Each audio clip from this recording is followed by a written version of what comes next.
so much for coming in. I know it was busy this morning in Newport unveiling these plans, but this has been a project that's been in the works for a long time now. Tell us a little bit about the vision that Carpionato Group has had for this particular piece of land.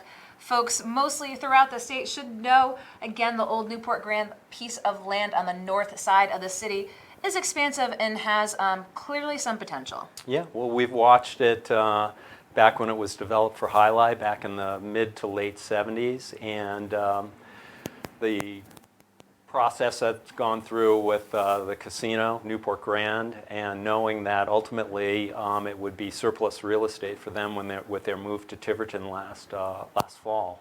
So we think it's a generational land opportunity ripe for redevelopment, especially in the context of what the city of Newport has planned for that area, becoming kind of an innovation district focused on technology, resiliency, and things like that.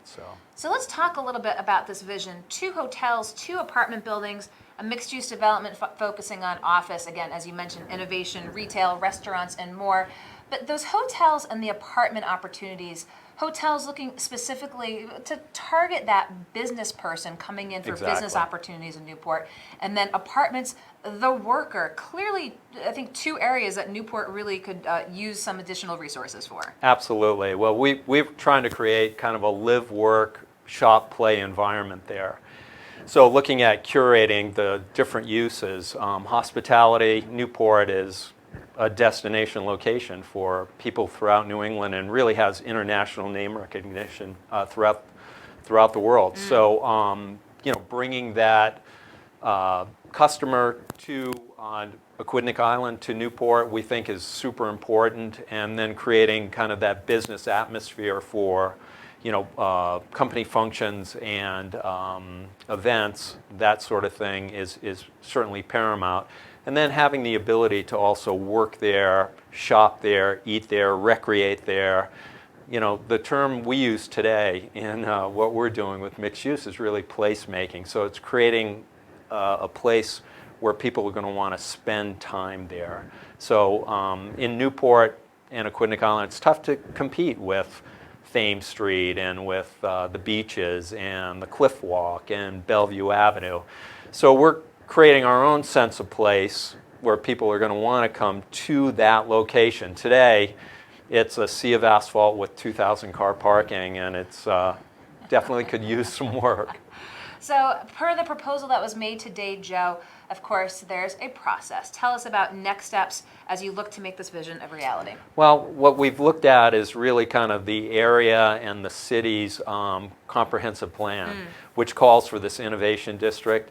So what we're going to be proposing very shortly to the city of Newport is a new zoning district that will encompass this particular 23-acre parcel of land that will allow the mix of uses, the density, kind of the integration of hospitality, office, perhaps medical office, retail, restaurants, and residential. So that zoning overlay has to be in place, and that's a process that we have to start both with the City of Newport Council and with their planning department. So we'll expect to see you on agendas at some point in the near future? Absolutely.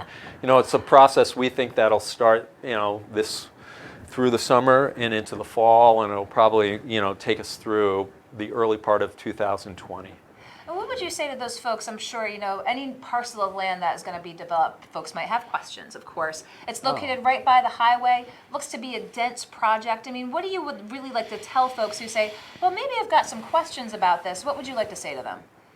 Well, I would like to say we view it as a generational opportunity, number one. Number two, I've lived on Aquidneck Island for 27 years. So for me, creating the right sort of place with scale, from a size standpoint, from a curation of use standpoint, super important. And we're going to be reaching out to all the community and neighborhood stakeholders in the area to solicit their feedback and make sure that what we're creating there is complementary and really fits into the fabric of the community. So you talk about, again, that process having to go through the council, work with the city as well. Here we are, end of July 2019, with this proposal unveiled by the Carpionato group. What do you potentially anticipate for a time frame? I mean, do we envision this taking 6 months to a year in the city? What's your sense there? And then once you get approval, obviously as well, I mean, once you, hopefully, if you do get that shovel in the ground, what will that time frame look like as well? Well, there's different layers of permitting. So we have kind of the local permitting aspect of it with the city of Newport. Then we have the state as it relates to Rhode Island Department of Transportation, RIDOT, and also RIDEM. Yep.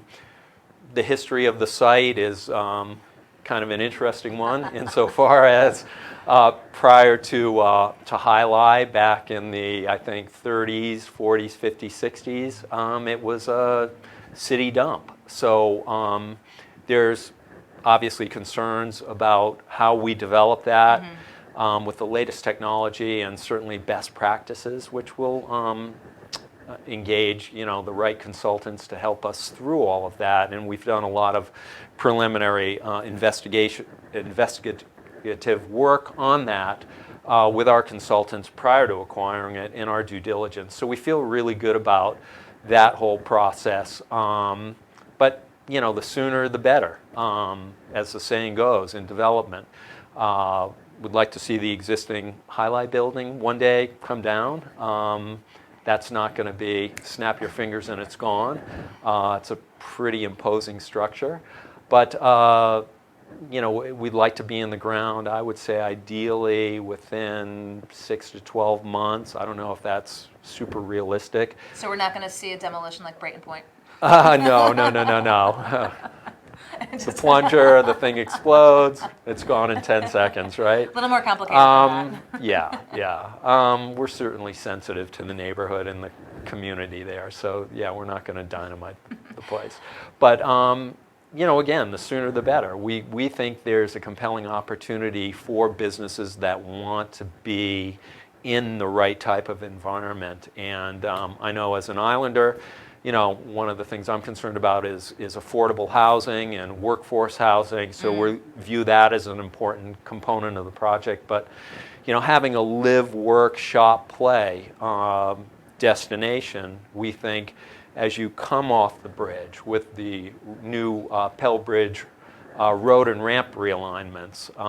Somebody today at the press conference said, you're going to be the new first impression when you come into Newport. It's going to be, that's it. Today, you come off the ramp down to Farewell Street, you're faced with, perhaps not the best first impression. All of that gateway to Newport hasn't changed much in 20, 30 years. And those first impressions certainly did come up when there was the debate over the casino, whether there was a slat sign or not. And clearly that first access point from those, again, coming over the bridge into Newport as well. Well, I can guarantee there won't be a slot sign on the new development going forward. That's for sure. It'll be Rhode Island where the slots used to be. Right, exactly. Over here. Exactly. Well, anything else, Joe, that you'd like to share with viewers? If you saw earlier on GoLocal, we provided some of the nuts and the bolts from Carpionato pertaining to the proposal. But while we have you here in studio, anything else you'd like to share? I think the most important thing from my perspective is I keep talking about the placemaking. And today, everyone's talking about the death of retail, right? And the rise of, we can shop for anything from, a custom-made suit to an outboard motor on our cell phones. What consumers want today, and certainly young people want today, is an experience. So what everything's migrating to today and in the foreseeable future will be, how do we get that experience? And that experience can come from, having a place where people are going to want to dwell and they're going to want to take family and friends there, something you can't get on the internet. What's internet resistant? So trying to amass different types of uses that will be complementary to one another and that will give residents and visitors to Newport, that experience is really what we're looking to create on this site. And that's, to me, is of paramount importance. So it's curating the right type of retail, restaurants. You know, are we going to have some sort of maybe a food hall component there where we can incubate new restaurant concepts that are smaller, that come up, that kind of cycle through. Same thing with retail. You know, Alex and Ani started their first store on Bowen's Wharf in Newport, and then took off from there. So there's a lot of uses like that that are unique, maybe one-offs, that we could provide an environment for and really create a special place.